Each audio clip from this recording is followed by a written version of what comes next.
Bonjour, Gilles, ici pour actualité-dvd.com. Je vous parle du DVD de Eraserhead en édition Criterion.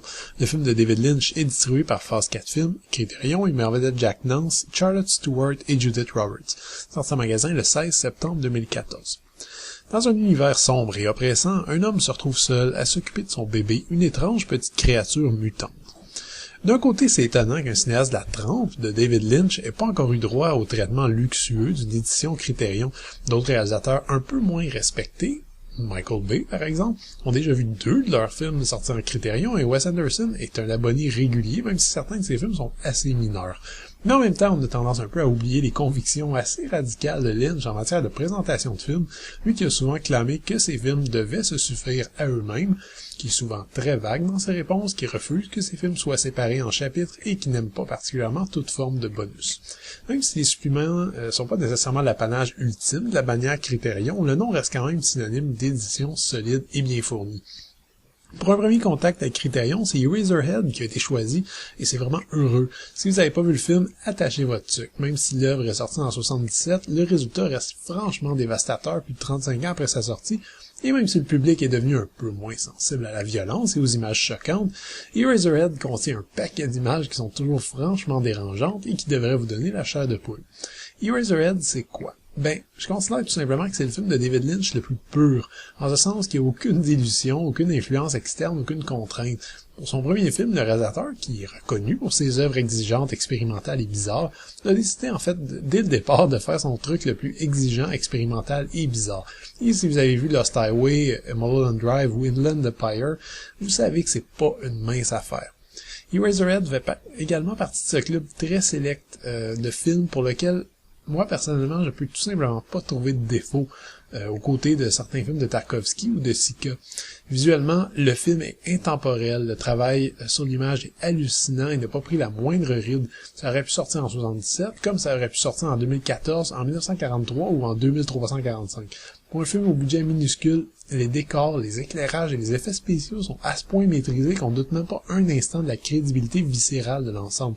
Plutôt que d'avoir l'impression de regarder un cégepien arrogant présenter une expérimentation ridicule, sans âme et sans intérêt, on a plutôt l'impression de regarder une sorte de documentaire sur un monde parallèle, cauchemardesque et angoissant. C'est parfaitement réussi. Le fameux bébé du personnage principal en représente l'exemple parfait. Un monstre visqueux tellement bien fait et vraisemblable que le réalisateur a toujours refusé de révéler comment il avait été conçu. Mais évidemment, l'autre gros aspect d'Eraserhead, c'est le son, une bande sonore lourde, déstabilisante, qui parle directement à nos sens et à nos tripes, comme tout en fait dans ce film-là. Mais bon, reste que c'est peut-être pas un film non plus pour tout le monde. Il faut vouloir visiter un univers halluciné et sombre, avoir envie de suivre ce récit violent et répugnant qui semble aller dans tous les sens sans queue ni tête. J'ai toujours dit aux détracteurs de David Lynch que pour l'apprécier, il fallait délibérément se perdre dans ses films, les regarder avec nos émotions et non notre tête. C'est particulièrement vrai pour Eraserhead, une expérience complète qui devrait nourrir vos cauchemars pour un bon bout de temps. Le DVD est présenté en 1:85 anamorphique dans une image bien nettoyée, bien restaurée, qui conserve intacte la photographie très contrastée. La piste audio est offerte en anglais 2.0 avec sous-titres optionnels. À noter que ma copie présente un défaut de présentation, un court plan à peu près vers 1h05 qui demeure noir pendant quelques secondes alors qu'on devrait voir le visage de Jack Nance et un écran blanc. C'est une erreur qui a été adressée tout récemment par Criterion qui devrait remplacer les disques contenant ce petit bug bientôt. Petit bug qui par ailleurs n'a pas nui à mon visionnement. Cela dit, quand on se lance dans un Criterion, on recherche la qualité ultime, alors c'est un bien fâcheux contretemps. Le premier disque contient le film ainsi qu'une série de courts-métrages réalisés par David Lynch. Bon, les vrais fans ont sans doute déjà ce court-métrage qui était inclus dans un DVD qu'on pouvait acheter à fort prix il y a quand même plusieurs années. Pour moi, c'est le bonus quand même le plus délectable du coffret. On retrouve Six Men Getting Sick, The Alphabet, The Grandmother, The Amputee et Premonitions Following an Evil Deed. Bon, Six Men Getting Sick est un peu trop étrange, il va juste interpeller les plus fanatiques de Lynch, je pense, mais les autres valent largement le détour, particulièrement l'assez glauque The Alphabet. Le deuxième DVD contient les autres suppléments, classés par ordre chronologique. On retrouve une entrevue de David Lynch et du directeur de la photographie par un étudiant du UCLA en 79, une vidéo de remerciement assez étrangement joyeuse ou joyeusement étrange faite par David Lynch et quelques peluches de Woody Woodpecker datant de 1982, une courte vidéo française de Lynch et Jack Nance revenant sur les lieux de tournage en 88, une vidéo de David Lynch, 2 interprètes et son assistante qui discutent du tournage en 97, un excellent mais aride making-of sur Eraserhead fait par Lynch lui-même en 2001, ainsi que des entrevues faites spécifiquement pour cette édition en 2014 avec l'assistante, 2 interprètes et le directeur de la photographie, et qui représente finalement le seul bonus nouveau.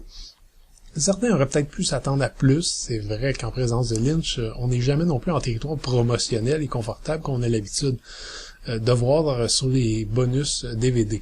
Mais sincèrement, ça reste une magnifique édition d'un magnifique film et l'ensemble vient avec un petit livre qui reproduit une entrevue de Lynch faite par Chris Rodley à propos d'Eraserhead.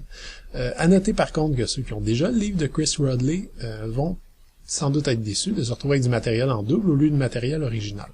On raconte que Stanley Kubrick considérait Eraserhead comme son film préféré, et l'influence de cet hybride de genre, qui peut être vu tour à tour comme un drame psychologique, un film d'horreur ou un film de science-fiction, est indéniable. Criterion propose une édition presque irréprochable, contenant un paquet d'entrevues et de vidéos permettant d'en savoir un peu plus, mais pas trop, sur le film, et offre même des courts-métrages intrigants de Lynch. Le seul bémol, pour moi, c'est cette erreur technique qui s'est glissée dans le master utilisé pour la restauration et qui devrait être corrigée rapidement. Si vous n'avez pas froid aux yeux ou que vous aimez David Lynch, c'est un coffret idéal. Rappelez-vous seulement que c'est du Lynch pur, non coupé et de première qualité. C'était Gilles, merci, bon visionnement.